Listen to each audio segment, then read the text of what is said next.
স্বাক্ষরিত হলো ইউরোপীয় ইউনিয়ন এবং ভারতের মাদার অফ অল ডিলস, যে ডিল সমগ্র বিশ্ব বাণিজ্যের 1/3 প্রতিনিধিত্ব করবে।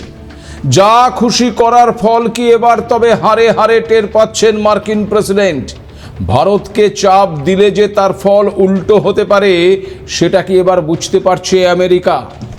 একদিকে মার্কিন শুল্কবানের পরেও দিব্যি চলছে ভারতের ব্যবসা বাণিজ্য, অন্যদিকে ডলার সম্পদ কমাতে শুরু করে দিয়েছে ভারত এবং চীন। তাহলে কি ডলারের একছত্র ক্ষমতা এবার থামতে চলেছে? আবার আমেরিকার আঙুল ছেড়ে ইউরোপের হাত ধরেছেন প্রধানমন্ত্রী নরেন্দ্র মোদী। আমেরিকা কি টের পাচ্ছে যে বিশ্ব অর্থনীতি তার হাত থেকে বেরিয়ে যাচ্ছে? সে কারণেই কি ভারতের ওপর 25% শুল্ক প্রত্যাহারের ইঙ্গিত দিচ্ছেন মার্কিন প্রেসিডেন্ট? সে কারণেই কি ভারতের বিদেশমন্ত্রীর সঙ্গে সাক্ষাৎ করছেন মার্কিন রাষ্ট্রদূত? যত গর্জন করলেন ট্রাম্প, তত বর্ষণ হলো না কেন? নমস্কার, আপনারা দেখতে শুরু করে দিয়েছেন এডিটার্স ডায়েরি। আমি ভাস্কর দত্ত আপনাদেরকে আরও একটি নতুন এপিসোডে স্বাগত জানাই। আপনাদের আগের একটি এপিসোডেই জানিয়েছিলাম যে ভারত এবং ইউরোপীয় ইউনিয়নের মধ্যে একটি মেগা ট্রেড ডিল চূড়ান্ত হবার কথা চলছে, আর সেই ডিল স্বাক্ষরিত হলো 27 জানুয়ারি। আর এই চুক্তি সই হওয়ার পরেই ভারতের প্রধানমন্ত্রী নরেন্দ্র মোদী জানিয়েছেন, এই চুক্তি ভারত এবং ইউরোপের জনসাধারণের জন্য বড় সুযোগ নিয়ে আসবে। এটি বিশ্বের দুটি প্রধান অর্থনীতির মধ্যে অংশীদারিত্বের একটি নিখুঁত উদাহরণ। এই চুক্তি গোটা বিশ্বের জিডিপির 25% এবং বিশ্ব বাণিজ্যের 1/3 প্রতিনিধিত্ব করে।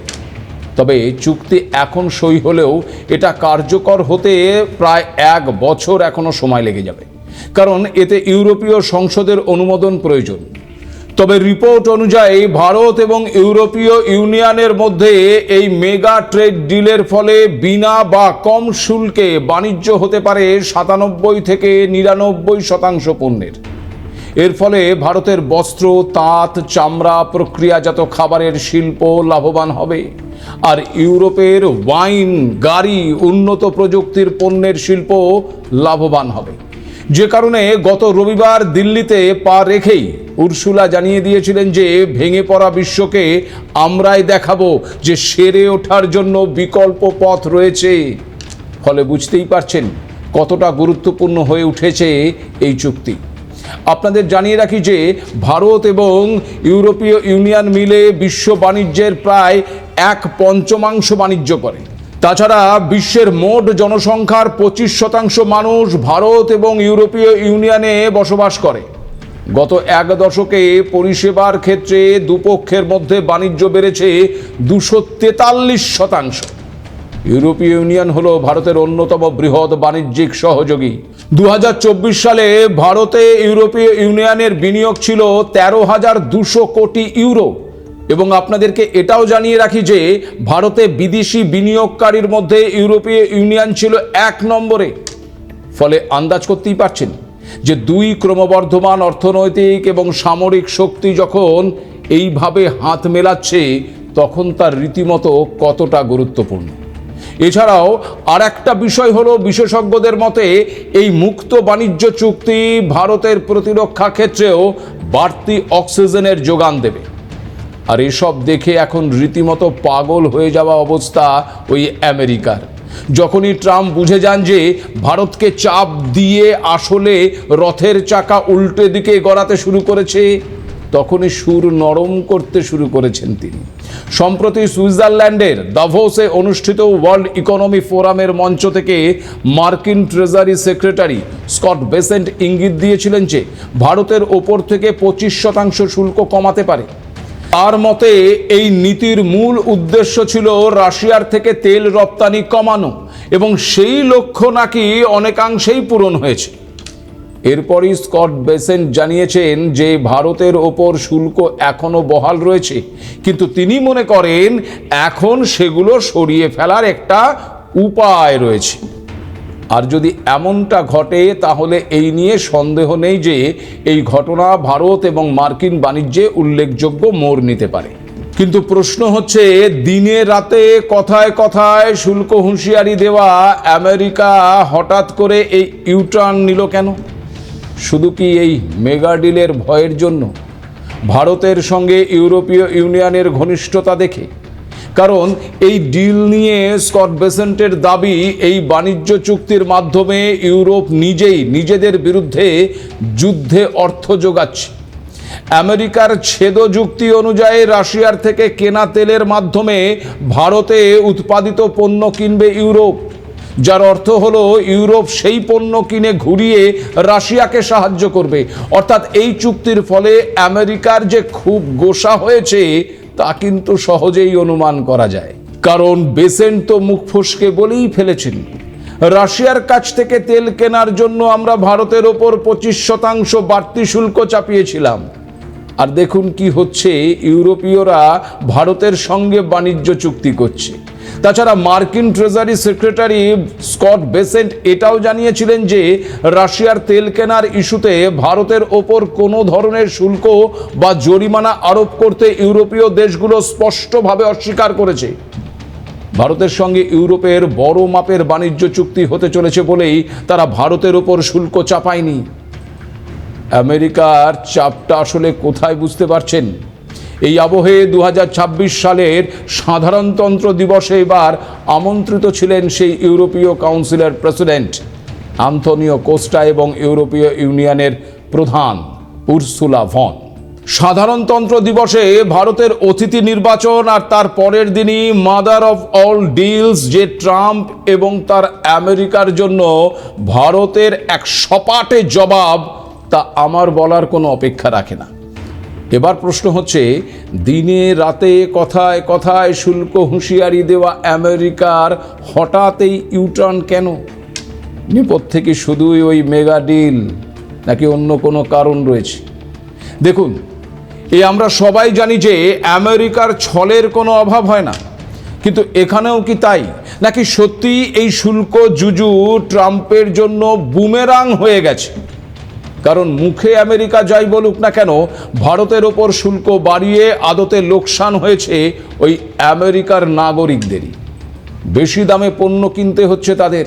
ভারতের রপ্তানির ওপর এই শুল্কের যত না প্রভাব পড়েছে, তার চেয়ে বেশি প্রভাব পড়েছে মার্কিনদের পকেটে। নিজের দেশেই ট্রাম্পের গ্রহণযোগ্যতা এবার তলানিতে গিয়ে ঠেকেছে। অন্যদিকে ভারতের বাণিজ্য অন্যান্য দেশের সঙ্গে এবার কিন্তু দিব্যি চলছে। কিন্তু আমেরিকার এই সুর নরমের নেপথ্যে কি কারণ? কার পিঠ দেওয়ালে ঠেকে গেল, যার কারণে ইউটার্ন নিতে হলো আমেরিকাকে? আমেরিকার জন্য খারাপ খবরের এখনো শেষ হয়নি, সবে তো শুরু। তার মধ্যে একটি খবর হলো, ডলার সম্পদ কমাতে শুরু করেছে ভারত এবং চীন। আপনাদেরকে জানিয়ে রাখি যে মার্কিন ট্রেজারি ইন্টারন্যাশনাল ক্যাপিটাল সিস্টেমের তথ্য বলছে 2025 সালের নভেম্বর মাসে ভারত এবং চীন মিলিয়ে মোট $10.3 বিলিয়ন মার্কিন ট্রেজারি বিক্রি করেছে। বার্ষিক হিসেবে চীনের মার্কিন ট্রেজারির ধারণ $86 বিলিয়ন কমেছে এবং একই সময়ে ভারতের ক্ষেত্রে ডলার ভিত্তিক সম্পদের পরিমাণ $234 বিলিয়ন থেকে কমে দাঁড়িয়েছে $186.5 বিলিয়ন, যা প্রায় 20% হ্রাস। বিশেষজ্ঞদের মতে এই প্রবণতা ব্রিক্স দেশগুলোর দীর্ঘদিনের ডি-ডলারাইজেশন বা ডলার নির্ভরতা কমানোর কৌশলের সঙ্গেই সামঞ্জস্যপূর্ণ। বিশ্ব আর্থিক ব্যবস্থার ডলারের আধিপত্য কমিয়ে বিকল্প ব্যবস্থার দিকে এগোনোর চেষ্টা করছে এই দেশগুলো। বিশ্লেষকদের মতে ভারত ও চীনের এই পদক্ষেপ ব্রিক্স গোষ্ঠীগুলোর মধ্যে সমন্বিত প্রচেষ্টার ইঙ্গিত, যার লক্ষ্য গোটা বিশ্ব জুড়ে আর্থিক কাঠামোর পরিবর্তন আনা। আর এই প্রবণতা দীর্ঘস্থায়ী হলে তার প্রভাব পড়বে যুক্তরাষ্ট্রের অর্থনীতিতেও। একই সঙ্গে স্বর্ণ, উদীয়মান বাজারের শেয়ার এবং আঞ্চলিক মুদ্রার মতন বিকল্প সম্পদের গুরুত্বও বাড়তে পারে। এখানে একটা বিষয় ভেবে দেখুন, এতদিন পর্যন্ত মার্কিন অর্থনীতির সবচেয়ে বড় শক্তি ছিল ডলারের বিশ্বজুড়ে নিরঙ্কুশ গ্রহণযোগ্যতা।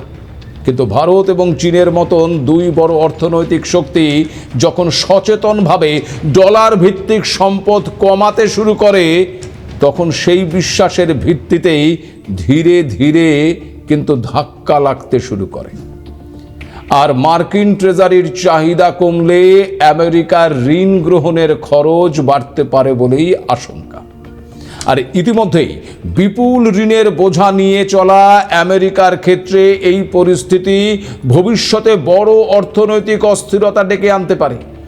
শুধু তাই নয়, ব্রিক্স দেশগুলোর মধ্যে যদি এই ডলারাইজেশন সমন্বিত রূপ নেয়, তাহলে বিশ্ব বাণিজ্যে ডলারের একচেটিয়া প্রভাব ভাঙতে শুরু করবে। তখন নিষেধাজ্ঞা, আর্থিক চাপ বা শুল্ক এসব অস্ত্র দিয়ে দেশগুলোকে নিয়ন্ত্রণ করার ক্ষমতাও কিন্তু ওই আমেরিকার হাতে আর থাকবে না। কারণ ডলারের আধিপত্য শুধু অর্থনৈতিক নয়, এটি আমেরিকার কূটনৈতিক শক্তির মূল হাতিয়ারও বটে। বিশ্বজুড়ে নিষেধাজ্ঞা চাপানো, আন্তর্জাতিক লেনদেন আটকে দেওয়া বা ব্যাংকিং ব্যবস্থার প্রবেশাধিকার সীমিত করার ক্ষমতা আসে ডলারের ওপর নিয়ন্ত্রণ থেকেই। ভারত এবং চীনের মতন দেশ যদি ধীরে ধীরে এই ব্যবস্থার বাইরে বিকল্প পথ তৈরি করে, তাহলে আমেরিকার এই অদৃশ্য অস্ত্র ক্রমশই কিন্তু ভোঁতা হয়ে পড়বে। সে কারণেই কি ডোনাল্ড ট্রাম্পের অর্থনীতির সমালোচনা চলছে সর্বত্র। কারণ সারা বছর জুড়ে তিনি একের পর এক বড় বড় শুল্ক হুমকি দিয়েছেন, শুধু বিশ্ববাজার কাঁপিয়ে দিয়েছেন, মিত্র দেশগুলোকে আতঙ্কে ফেলেছেন, কিন্তু শেষ পর্যন্ত প্রায় প্রতিবারই পিছিয়ে এসেছেন। ফিনান্সিয়াল টাইমসের কলামিস্ট রবার্ট আর্মস্ট্রং এই প্রবণতাকে নাম দিয়েছেন ট্যাকো ইকোনমিক্স, অর্থাৎ ট্রাম্প অলওয়েজ চিকেন্স আউট, মানে ট্রাম্প শেষমেশ পিছু হটেন। সেই 2025-এর তথাকথিত লিবারেশন ডে, ট্যারিফ হোক কিংবা ইরান সংক্রান্ত নীতি, গ্রিনল্যান্ড ইস্যুতেও নাটক কম হয়নি। ইউরোপীয় দেশগুলোর ওপর 10% শুল্ক, এমনকি সাময়িক শক্তির ইঙ্গিত দিয়ে আর্কটিক দখলের কথা বললেও 2026 সালের শুরুতেই দাভোসে গিয়ে সব হুমকি প্রত্যাহার করে নেন ট্রাম্প। আর এখন ভারতের ওপর শুল্ক। ফলে বিনিয়োগকারীদের মধ্যে এক নতুন কৌশল তৈরি হয়েছে, যাকে বলা হচ্ছে ট্যাকো ট্রেড। কারণ বিনিয়োগকারীরা বুঝে গেছেন যে ট্রাম্প যখনই নতুন শুল্ক বা নিষেধাজ্ঞার হুমকি দেবেন, তখন বাজার পড়বে। আর সেই সময় যদি শেয়ার বা সম্পদ কেনা যায়, পরে ট্রাম্প পিছিয়ে এলে বাজার আবার ঘুরে দাঁড়াবে এবং তাতে লাভ হবে। ঠিক এই প্যাটার্নটা 2025 সালে বারবার দেখা গিয়েছিল। সব মিলিয়ে ট্রাম্পের শুল্ক রাজনীতি দেখিয়ে দিল যে তার অর্থনীতি ছিল মূলত ভয় দেখানোর কৌশল, বাস্তবে সংঘাতে যাবার সাহস কিন্তু সত্যিই কম। অর্থাৎ ট্রাম্প যত গর্জন করেন ততটা বর্ষান না। আর এই শুল্ক নীতি বা ভারতকে লাগাতার চাপ যে বুমেরাং হয়ে যাচ্ছে, সেটা বুঝতে পেরেই কি এবার সম্পর্ক মেরামতের চেষ্টা করছে আমেরিকা। কারণ গত রবিবারই নয়াদিল্লিতে বিদেশমন্ত্রী এস জয়শঙ্করের সঙ্গে সাক্ষাৎ করেছেন ভারতে নিযুক্ত মার্কিন রাষ্ট্রদূত সার্জিও গৌর। আলোচনা হয়েছে নিরাপত্তা জোরদার করা, বাণিজ্য সম্প্রসারণ এবং গুরুত্বপূর্ণ প্রযুক্তি সহযোগিতা বৃদ্ধির উপায় নিয়ে। ভাবতে পারছেন? এছাড়াও দিন কয়েক আগে আমেরিকার সেনা সচিব ড্যান ড্রিসকল ভারত সফরে এসে পৌঁছন। ভারতের সঙ্গে অভিজ্ঞতা বিনিময় এবং ভবিষ্যৎ পরিকল্পনা নিয়ে আলোচনা করতে আগ্রহী বলেও জানিয়েছেন তিনি। তাহলে কি এবার ধীরে ধীরে কাটবে ভারত মার্কিন বাণিজ্যের জট? কারণ শোনা যাচ্ছে ভারত মার্কিন বাণিজ্য চুক্তি আটকানোর খলনায়ক ছিলেন খোদ নাকি ওই হোয়াইট হাউসের বাণিজ্য উপদেষ্টা পিটার নাভারো এবং ভাইস প্রেসিডেন্ট জেডি ভান্স এবং স্বয়ং মার্কিন প্রেসিডেন্ট ডোনাল্ড ট্রাম্পই। এমনই দাবি করেছেন মার্কিন সেনেটর টেড ক্রুজ। তার সেই বক্তব্যের অডিও ফাঁস হয়েছে। ফাঁস হওয়া অডিও রেকর্ডিং অনুসারে টেক্সাসের রিপাবলিকান সেনেটর টেড ক্রুজ বলেছেন তিনি ভারতের সঙ্গে বাণিজ্য চুক্তি করার জন্য হোয়াইট হাউসের সঙ্গে লড়াই করছেন। তখন একজন অর্থদাতা তাকে জিজ্ঞাসা করেছিলেন মার্কিন প্রশাসনে কারা এই চুক্তির বিরোধিতা করছে। জবাবে নাভারো, জেডি ভান্স এবং ট্রাম্পের নাম উল্লেখ করেছিলেন ক্রুজ। তাছাড়া ক্রুজ নাকি ট্রাম্পকে সতর্ক করে দিয়েছিলেন যে এই আমদানি শুল্ক বৃদ্ধির জেরে দেশের বাজারে জিনিসপত্রের দাম বেড়ে যেতে পারে, এতে আমেরিকানদের অনেক সমস্যা হতে পারে, এর প্রভাব 2026 সালের মধ্যবর্তী নির্বাচনের ওপর পড়তে পারে, এতে রিপাবলিকান পার্টি বড় পরাজয়ের মুখও দেখতে পারে। তবে ট্রাম্প এইসব কোনো কথাতেই কান দেননি। তাহলে কি এখন চাপের মুখে পড়ে সুর নরম করছেন ট্রাম্প? ঘরে বাইরের সমালোচনার সঙ্গে আর্থিক পরিস্থিতি এসবের ভার কি আর বহন করতে পারছেন না ডোনাল্ড ট্রাম্প? আমেরিকা কি টের পাচ্ছে যে বিশ্ব অর্থনীতি চুপিসারে তার হাতছাড়া হতে চলেছে? ফলে একথা বলাই যায় যে শুল্ক প্রত্যাহারের ইঙ্গিত আসলে আমেরিকার শক্তির প্রদর্শন নয়, বরং বাস্তবতার কাছে এক প্রকার স্বীকারোক্তিও বটে। অন্যদিকে ভারত এবং ইউরোপীয় ইউনিয়নের ঘনিষ্ঠতা কেবল দুপক্ষের মধ্যে লাভ নয়, বরং এটি একটি ট্রাম্পের আমেরিকার জন্য সতর্কবার্তা। সত্যি কথা বলতে কি, যদি আমেরিকার হাতে এখনো আগের মতো নিরঙ্কুশ নিয়ন্ত্রণ থাকতো, তাহলে তাকে শুল্ক তুলে নেওয়ার কথা ভাবতে হতো না। এই প্রেক্ষাপটে ইউরোপীয় ইউনিয়নের সঙ্গে ভারতের মেগা ডিল তো আমেরিকার অস্বস্তির কারণ হতে বাধ্য। কারণ ইউরোপ দীর্ঘদিন ধরেই আমেরিকার ঘনিষ্ঠ মিত্র হলেও সাম্প্রতিক বছরগুলোতে তারা বুঝেছে কৌশলগত স্বার্থ আর অন্ধ আনুগত্য এক নয়। ট্রাম্প যুগের শুল্ক নীতি, বাণিজ্য যুদ্ধ এবং আমেরিকা ফার্স্ট মানসিকতা ইউরোপকে শিখিয়েছে যে নিজের বাজার, নিজের সরবরাহ শৃঙ্খল এবং নিজের বাণিজ্যিক স্বাধীনতা নিজেকেই সুরক্ষিত করতে হবে।